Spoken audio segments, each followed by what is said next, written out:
Hi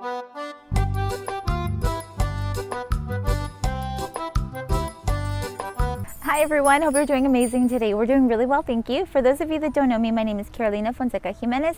As you know, we focus on doing children's books that promote love, unity, and peace, and we also interpret dreams. The reason that we interpret them is so that we can actually have a connection and have a conversation really with our subconscious. We are also sharing them because when we share them, we are connecting with one another on a more profound level.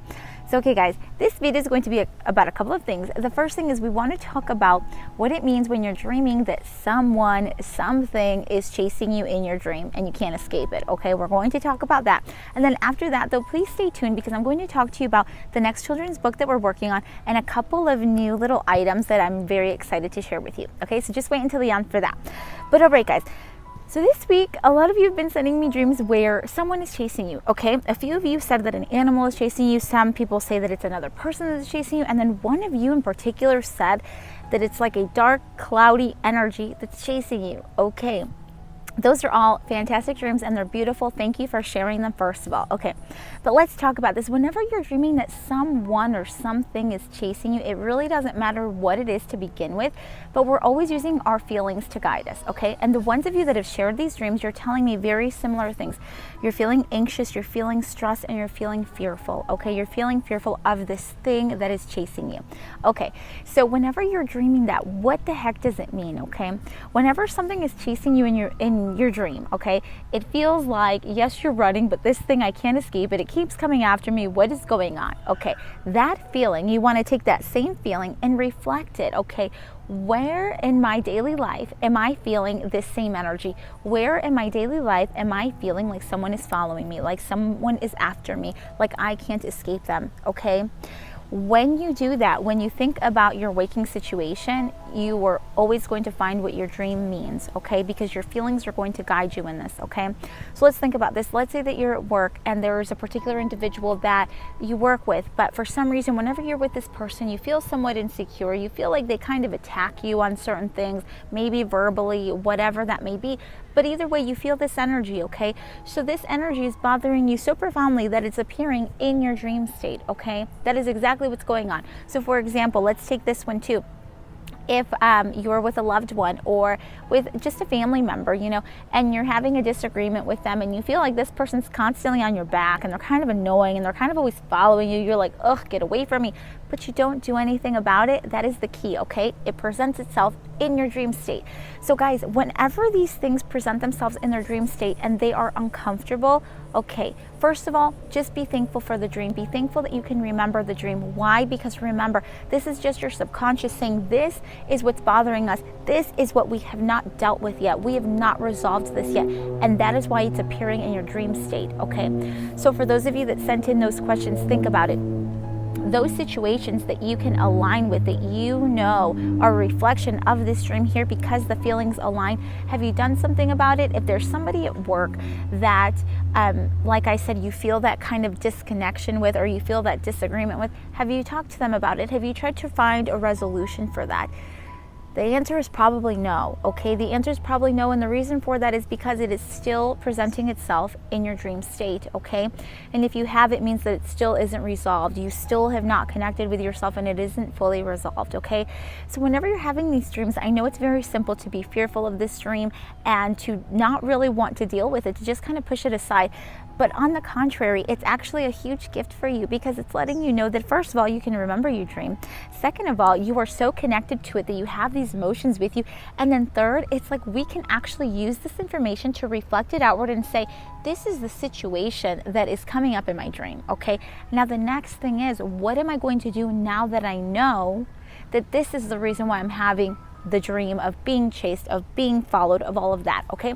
Because guys, the bigger question too is, why am I giving so much importance to this situation? Why am I allowing it to affect me so profoundly that it's actually showing up in my dream state, okay? That is the biggest question of all, because when you're dreaming that somebody is chasing you, that somebody is after you, you are also saying, yes, you can hurt me.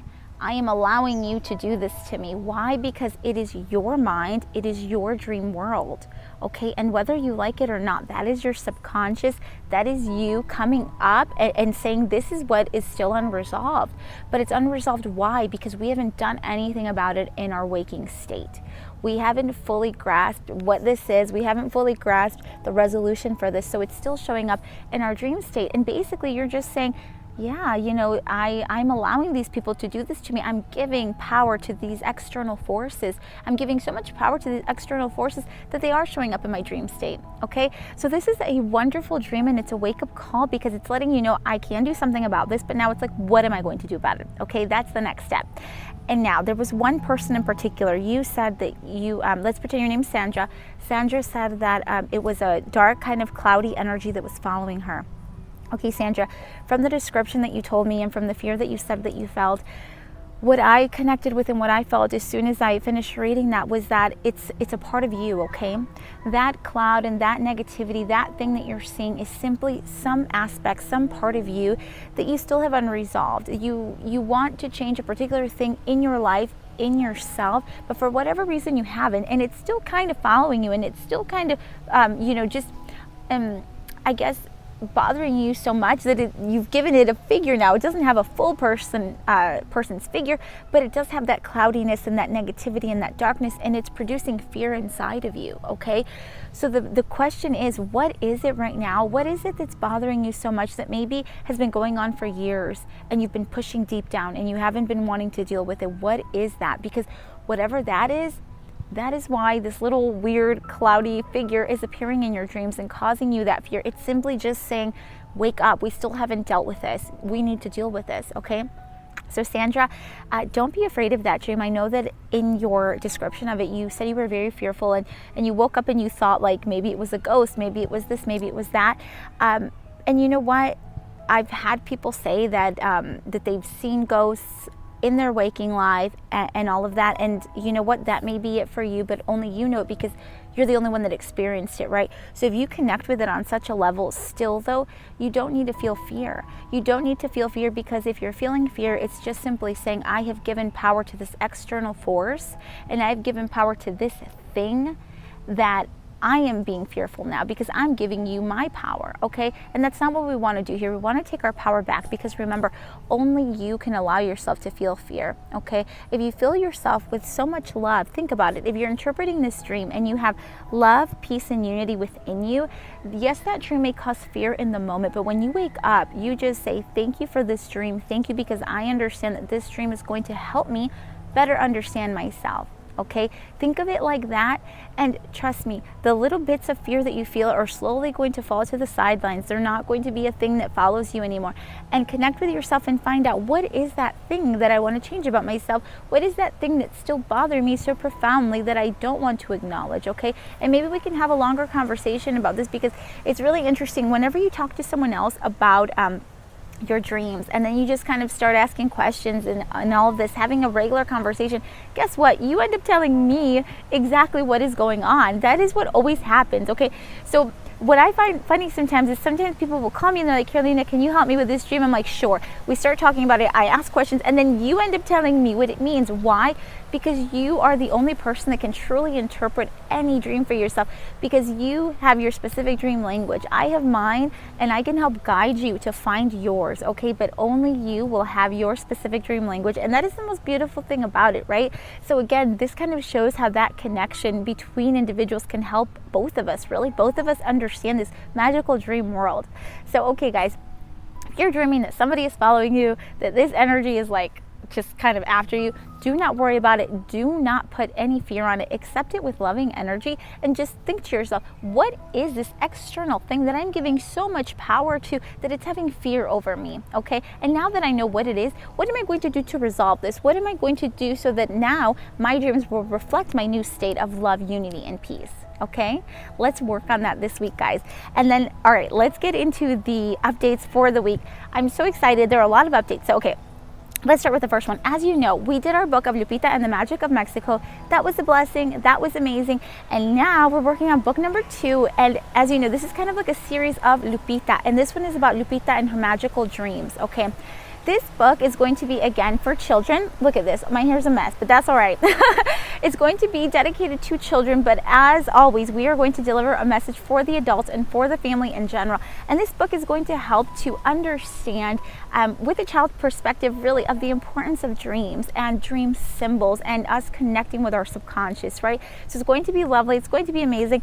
And also, if you're children are having nightmares or anything like that, feel free to connect with me on that too. I have a couple of kids that I'm working with, and I'll tell you, I love working with kids. They are the most magical little beings on the planet. You know what? They're just amazing because they have very few limits. Their mind is so creative and so just wonderful that they're able to talk about their dreams in a different way than adults, and they don't have limitations to it. And I just find that absolutely amazing. So if you have any questions or would like me to help your children interpret a certain dream or just kind of get a different look on it, I'd be happy to do so.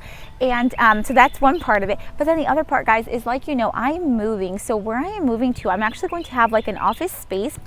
And I'd like to, actually, we're going to start doing just dream circles where we can connect with people that are like us, where we could talk about our dreams, and we don't necessarily have to interpret them. Of course, if some of you want help with that, we certainly can do that. But the idea really is to connect with people that are like us, that want to spread love, unity, and peace, and that are connecting with their subconscious through dreams, okay? So it's going to be fantastic. We're going to have a lot of growing to do together. So I'm looking for 5 people to be able to join me on this journey, and we're going to meet, let's say, every 2 weeks or every month. It kind of depends on what we decide, right? But I'm trying to work on my list so that way we can start our group and just start learning and start growing together in this wonderful life journey with dream interpretation, okay? So that's the other part of it. So if you're interested in being a part of our group, like, you know, I don't charge, okay? It's like, it's just something that we're doing to better ourselves, okay? To better ourselves, because that's what life is all about. So if you're interested in that, just send me a message via Facebook, a personal message on YouTube, whatever. Just send me a message and let me know that you're interested, and we will be happy to accommodate you. And we will have 6 people in total, including myself. So only 5 people, okay? All right. And then the last thing, okay, this part's a little bit intense, guys. As you know, when I did my book, Lupita and the Magic of Mexico, I told you that I hadn't seen my grandmother in like 28 years, okay? So, very soon, very, very soon, I'm actually going to go see my grandmother in Mexico. So, it's going to be totally amazing. I am excited. I know that that trip is going to be like transformational for me. I'm going to come back and I'm going to be just different. I just know it. Like, it's going to change me on so many levels because, you know, I haven't seen her in 28 years and we have so much catching up to do, and there will be no time. There's just not going to be enough time for everything that we have to talk about. I just know that. But again, the feeling of just knowing that I get to see her again will be like, it's already kind of affecting me now. It's amazing. And I'm just so thankful that I have the opportunity to go see her again. And for those of you listening to this and that are that currently are DACA students and haven't been able to go back, or that are still undocumented, or you're still struggling with the immigration program, I just want to let you know that I feel you, and I've been there, and I know what that feels like, right? But I did want to share the good news because I believe that good news is worth sharing, and I believe that beautiful ideas and beautiful messages are worth spreading. So I wanted to share that with you today. But anyways, guys, this week we focus on the things that we focus on every single day of our lives, and that is being in love and unity with ourselves, because we know that when we are in love and unity with ourselves, we have that internally, and then we can reflect that to the world, and then everyone else can share in that, okay, creating a beautiful community. So I send you that this week, guys, and we will be in touch, okay? Bye. See you later.